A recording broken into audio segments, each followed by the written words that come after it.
Welcome back, guys, to the Great Ace Attorney Adventures, where last episode, the adventure of the runaway room began as Ryunosuke and Susanoo finished their journey to London, heading to the British Supreme Court's Lord Chief Justice's office as envoys to report Kazuma's death, which the Chief Justice Mel Strongheart had already had word about. We received an introduction to Great Britain before we asked if we could continue the study tour, with Ryunosuke to take up the role of lawyer. Mel Strongheart has now set us a test to defend someone without defense at the Old Bailey, heading on over after hearing the man's possible plight with some reservations to meet Magnus McGilded, and now step into court to face a prosecutor whose reputation has earned him the nickname of Reaper. What? So it's reached a desperate situation. Well, there's no one willing to stand in defense against the fella at all. You could say he's a living legend of the Old Bailey. Goodness. Lord Barok Van Zieks. He must be an exceptionally talented prosecutor then. Talented isn't the word you're looking for, madame. It's cursed. Cursed? What on earth? The defendant is summoned, and his counsel. Please make your way into the courtroom. The trial is about to begin. His counsel? That would be me. Oh, just time. Well then, fella, don't let me down. But I don't know anything about the case. You haven't told me what happened. Until you showed your face here, I've made up my mind, so I had. Sorry? I decided I'd have to defend myself in there. How would that have worked? You've done it. But then you made an appearance. A student of law, wouldn't you know? 'Tis no accident, I can assure you that. 'Tis fate. So don't get cold feet now, please.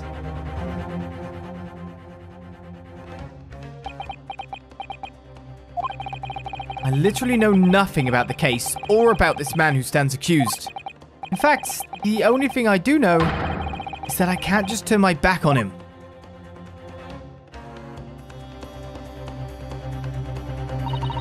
Mr. Naruhodo. Man has no one. He'll have to stand alone in that courtroom, armed with nothing to defend himself. Yes, something that Kazuma would never have allowed to happen. Counsel for the defense, what are you doing? If you're late for the start of the trial, you will lose your right to stand. I'll be right there.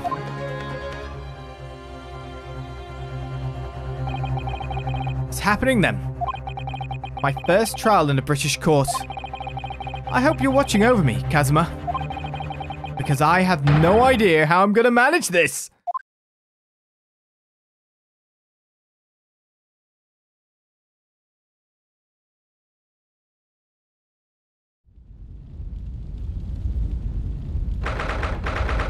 So, on the 18th of February at 10 a.m., in the Old Bailey courtroom. Those are some flames.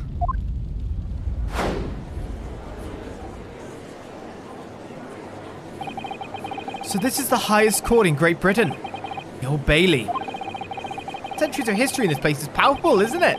It's so different to the Supreme Court in Japan. Feels both imposing and serene at the same time. The atmosphere almost makes words redundant. Whatever the country, determining a person's guilt or innocence is always a solemn affair. May I say something, Mr. Naruhodo? Oh, yes. What? Your eyes look ready to pop out of your head again. I know, but I just can't help it.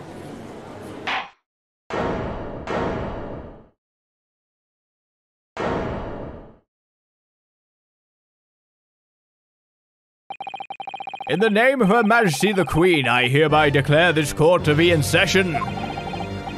We are here today to determine the guilt or innocence of Mr. Magnus McGilded. I now call upon the counsels for the prosecution and defense to declare their willingness to proceed. The prosecution is fully prepared. That must be the Reaper of the Bailey. He really does look fully prepared to dispatch his next poor victim to the underworld. Counsel for the defense, you appear to be Eastern. Do you speak English? Huh? Oh, yes, of course. Sorry. But he asked if the defense was ready. And I couldn't be further from ready if I tried.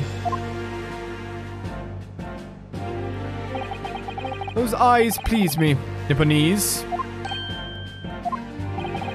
They shroud your fear, your doubt, your trepidation. They run wild, clinging to some phantom notion of courage. The quintessential look of a sacrificial lamb. A cold shiver just ran down my spine all the way to the tips of my toes. Now, Mr. McGilded. Yes, my lord? You stand accused of murder, a capital offense. You could be sent to the gallows if found guilty. Are you quite sure you wish to entrust your defense to this foreigner? That's what was said, my lord. 'Tis a grand thing to give opportunity to the young. Even if the fellow's a student from some little island off in the Far East. Is it not the British way to ignore the dangers to yourself and give those less fortunate a fair chance? I'd like to think that acts of chivalry do the great British Empire proud. Listen to Mr. McGilded. What a fine gentleman London has in him. Did you hear that he donated £5,000 to the government the other day? Mother, please may we go and play in McGilded Park? It seems as though everyone in the public gallery is firmly behind Mr. McGilded. It's definitely welcome news, and he certainly has a way with words. I'm surprised he couldn't convince anyone to defend him.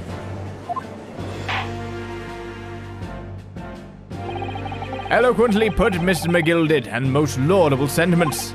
And now, ladies and gentlemen of the jury, I'm sure I need hardly remind you that you 6 members of the public have been selected for your impartiality. Are you ready to proceed? Yes, my lord. The task is send rots to the gallows where they belong. I'm more than ready.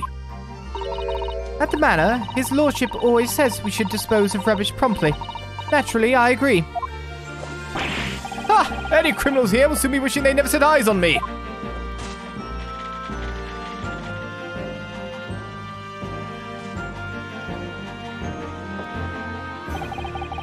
I feel a chill.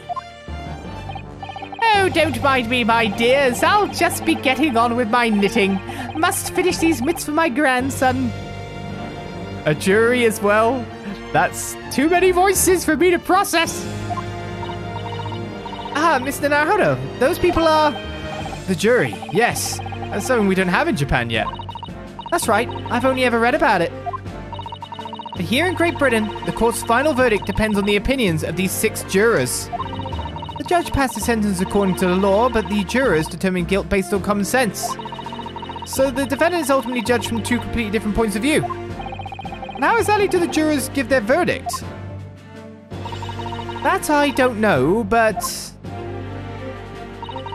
I'm sure it will become clear as the trial progresses. Yes. Prosecutor Van Zieks, if I'm saying that correctly, my lord. It's been a number of years since we've seen you here in the courtroom. I thought you'd renounced your fame. I'm known as the Reaper of the Bailey, my lord. Infamy rather than fame, I would say. But yes, 5 years have passed since I last spread my wings in this capacity. So, what brings you back? Is there some change of circumstance of which the court should be aware?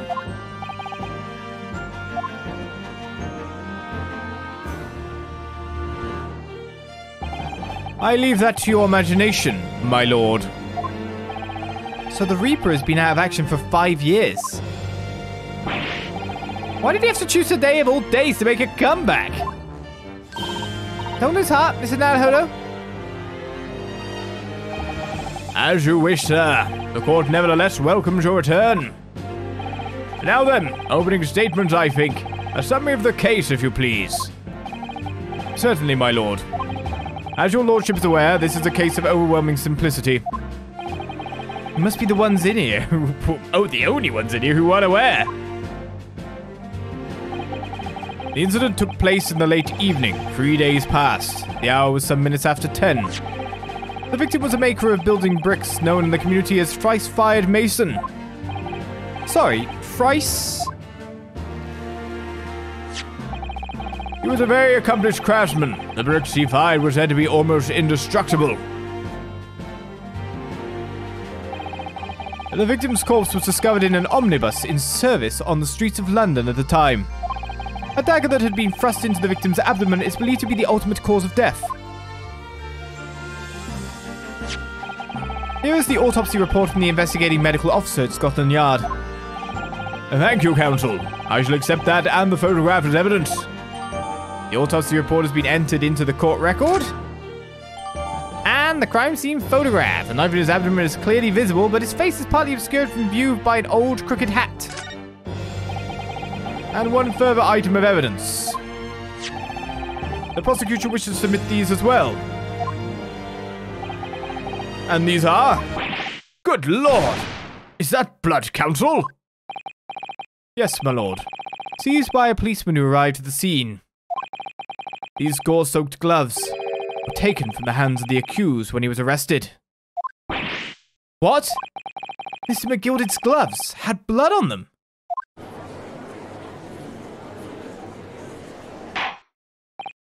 Yes, I will accept these as evidence as well.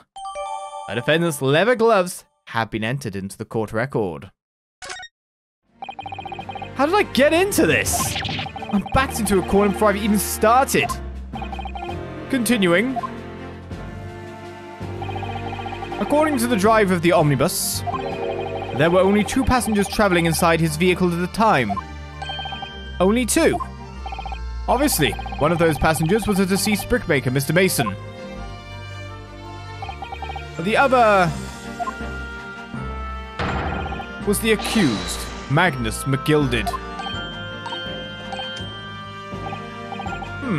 Well, rather damning circumstances to say the least. Defendant, what say you? Well, of course, I have no recollection of such a thing.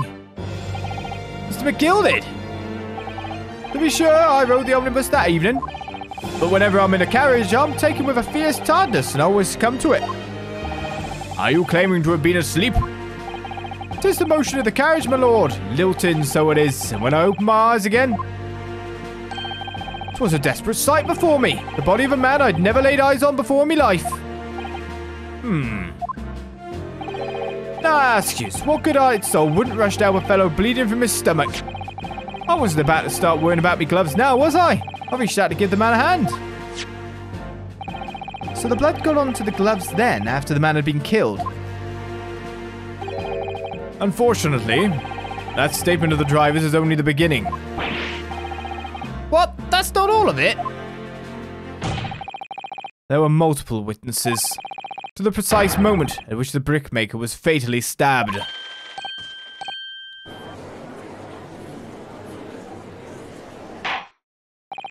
Order! Order! Order! When the killing took place, only the victim and the accused were inside the carriage, and there were witnesses to the crime. This is not just a case of compelling evidence. It's the nail in the coffin for the accused.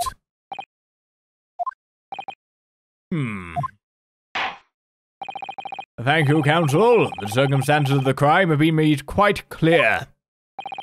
I think we'll hear testimony from these witnesses first of all. Your wish is my command. Bailiff, bring the witnesses in at once.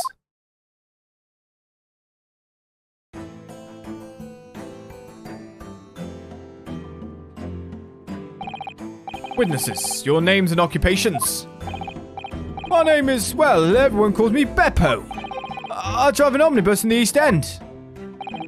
Bruce Fairplay. I'm a banker in the city. My name's First. Lady First. I make hats for gents. Let's begin by confirming the facts. 3 days ago, at a short time after 10 o'clock in the evening, all of you present in the stand were in an omnibus and witness to the aforementioned incident. Is that correct? Yes, sir. Quite right. Yes, sir. That's right, sir. Very well, then. Let's proceed to your formal testimonies, please. Each of you will tell the court precisely what you saw. So it seems that no matter what, with witness testimonies, we not only got like 6 people on a jury, there's so many people in the courtroom, but we seem to just have it as a standard that if we have witnesses, there's just many of them. A parrot next, yeah? It was the last bus of the evening, so I had a few customers. I remember it well. The victim and the man accused of killing him were sat next to each other inside the bus. Then, out of the blue, the accused just reached over and plunged a knife right into his guts. That's right. He stabbed him. I screamed, I did. Couldn't help it. As soon as I heard the scream, I stopped my bus, and then I saw it too.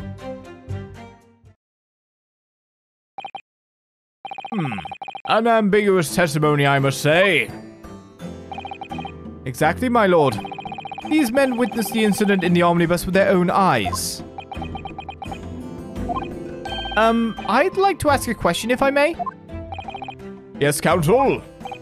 Well, this testimony makes absolutely no sense to me whatsoever. Why not?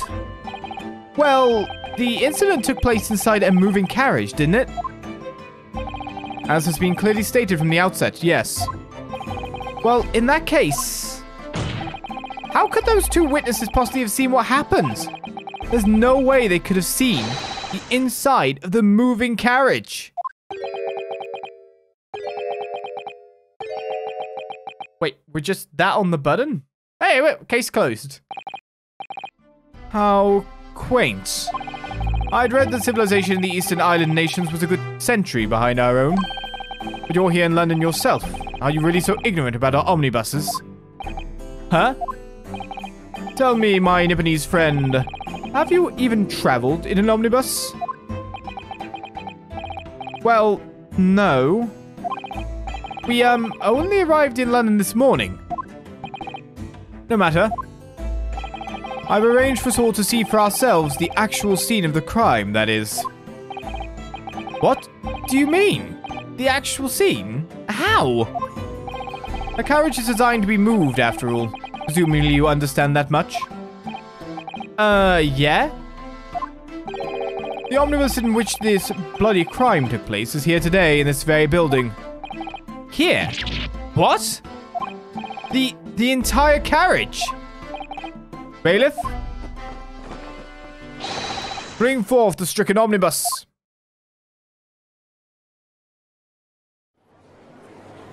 Okay then. So that's an omnibus. The omnibus. I can't believe they could bring something so enormous in here. Great Britain's courtrooms are amazing. As you can see, the omnibus is pulled by 2 horses and can carry up to 8 passengers. 4 passengers seated inside in the enclosed cabin and another 4 on the rooftop deck above. Every Londoner knows that the best views of the city's architecture and sights are to be had from the top of an omnibus. And I should point out to our foreign guests that there is a skylight in the roof, allowing a view of the interior from the seats above. Ah, skylight. Oh! The penny drops at last, I see. These 2 gentlemen were occupying the rooftop seats on this omnibus when the murder took place. That is how they came to witness the grim incident. Through the skylight. Ah, that makes perfect sense. Oh well, counsel, this is a first. In all my years behind the bench, I've never experienced the crime scene itself being brought into the courtroom. There are a number of important clues remaining inside the carriage, my lord. I would like to submit the omnibus itself as evidence. That is the prosecution's wish.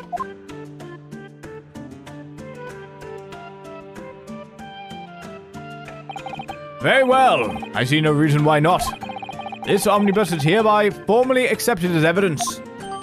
The omnibus has been entered into the court record. It was at night. Just to point that out on the list. I can't believe it. The entire crime scene entered as evidence. Yes, Great Britain is simply extraordinary. I could help myself a lot by giving that omnibus a thorough examination, seeing as it's here. Let us continue with proceedings then. Your cross-examination, counsel. I mean, should I be examining it now? Bing! So how in could I examine? I mean, I guess I can't examine wheels. Job masters, London head office. Omnibus, it's carriage 418. The Phoenix Wright omnibus. Sure then. Well, let's open the door and go inside, shall we? Ugh, the scene of a murder. It's horrible.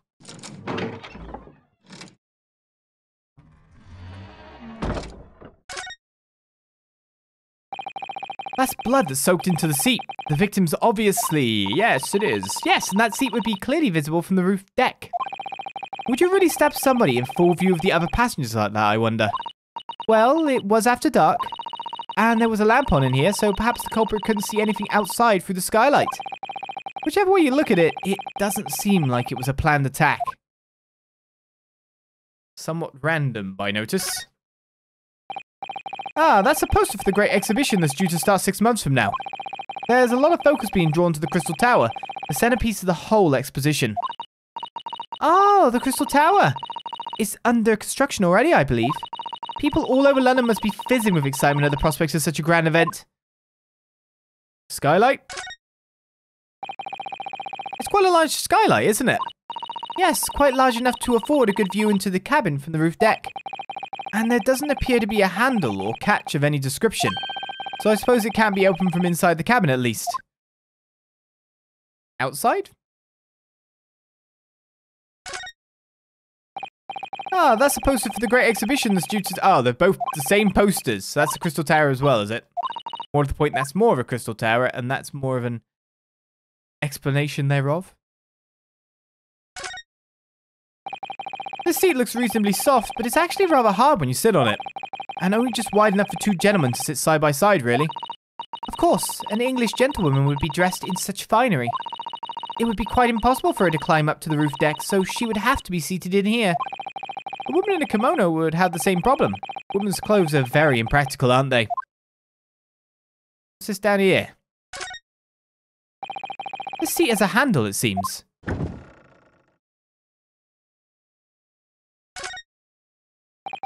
This looks like all sorts of equipment that might be needed to keep the omnibus running. Feeding tubs, tools to repair wheels, blankets, horseshoeing tools. So it's a storage compartment for the coachman to keep his things, it seems. There doesn't seem to be any space for passengers to stow their luggage, that's for sure. Well, I don't imagine it would be very convenient for that purpose anyway. So there's nothing exactly I'm supposed to examine in here. This one doesn't have one.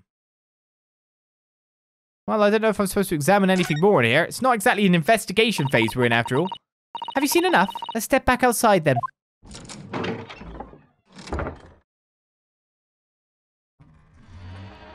It's weird doing a crime scene investigation in the middle of everything. Can't check that out at all. Can't find anything out of place. I mean, it's out of place to me. Ah, there's a catch. You can certainly see inside the carriage through this opening, that's for sure. Yes, and there's a lamp in the enclosed cabin. So I'm sure the witnesses would have been able to see quite clearly. That's not good for us. So there is some kind of opening device, a latch there. That would be the driver's seat. Is there anything else of interest here? Seems the benches themselves. So this is the roof deck of the omnibus. Oh, you must have a wonderful view of London streets from up here. So people sit all the way up here on bitter winter nights with the cold air rushing past them. And they have to pay money to do so. I can't imagine how cold it must feel. That just made me think of something horrible. Can you imagine being dragged around the city in the freezing cold as a punishment? Perhaps that is the real price you pay to stay out late. Maybe it is. Lots of adverts. Oh, that's the skylight again. So I can't check anything there. Nothing on the back. That looks to be everything. The sign seems to not be of import. But of import to us is just this. I could examine the gloves too. This is definitely blood, isn't it? Not the most pleasant sight to be confronted with on our first day in London. Well, nothing will come of grumbling now. No. By the way, is Mr. McGilded right-handed? Yes, I believe so. He was toying with a coin in his right hand a little earlier. Ah, pity. Could he have been left-handed? I think blood on either glove would be fairly incriminating, really. Kind of right there. Seem to be anything really about the gloves to examine at this juncture. The other thing I'd want to check is the autopsy report. Thrice-Fired Mason male, age 54, occupation brickmaker. Time and cause of death was 15th February at 10 p.m. or between 10 p.m. and 11 p.m. Stabbed once in the abdomen with a knife whilst journeying in an omnibus. Died due to internal hemorrhaging resulting from the trauma. Stab wound. Pretty simple. And, of course, we've got the death itself. That's quite stabbed, we have to say. He's missing a button. Is this of import? Find out later. Let us continue with proceedings then. Or cross-examination, counsel. Pray don't expect this Nipponese stray to understand the intricacies of a British court's cross-examination rights.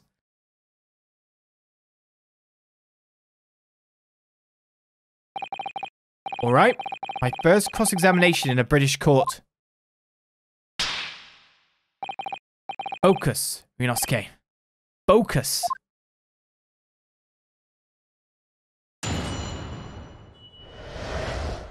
What the witnesses saw.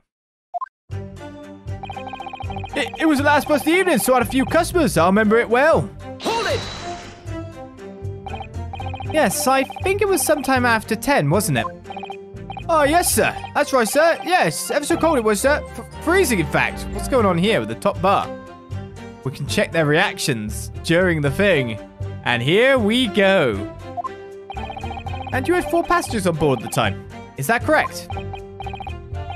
Yes, that's right, sir. Not all travelling in the same parts of the bus, of course, though. No.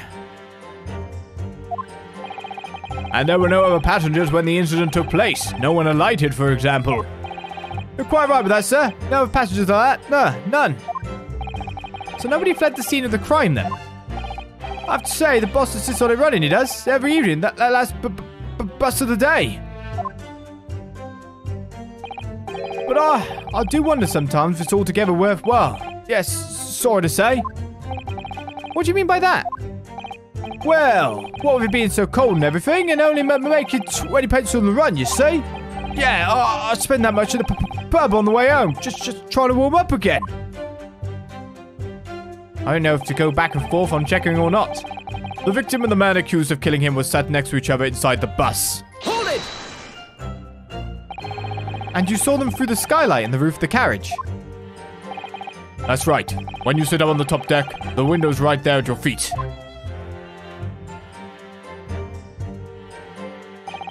There was a lamp on inside, so I had a pretty good view. The 2 of them were wearing hats, and I couldn't exactly make out their faces. But there's not a shred of doubt in my mind that it was Mr. McGilded. How can you be so sure? Well, how can I put it politely? McGill is a gentleman of rather small stature.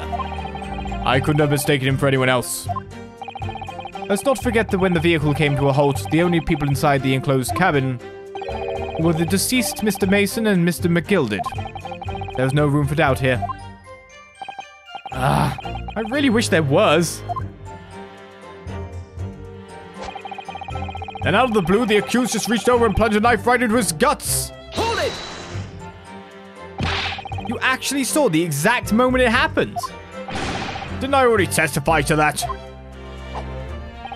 Or are fair dinkum hard-working city bankers not considered trustworthy these days? Oh, no, I didn't mean that. This is no good. I've really got his back up. Perhaps you could just tell us what you saw in a little more detail, if that's... My lord. Juror number 3.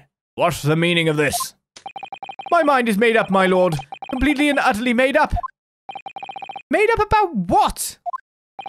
I don't like the stinking rich. Never have. They're always up to something or other that they shouldn't be. Every one of them. And that little leprechaun of a man is no exception. Well, he can't fool me.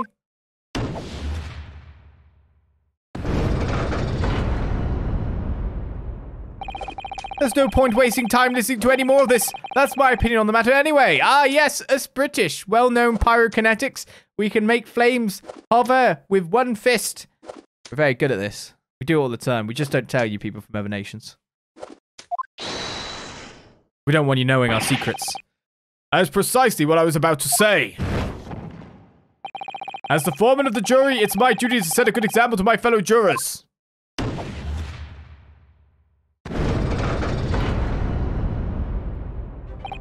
What the? What is happening here?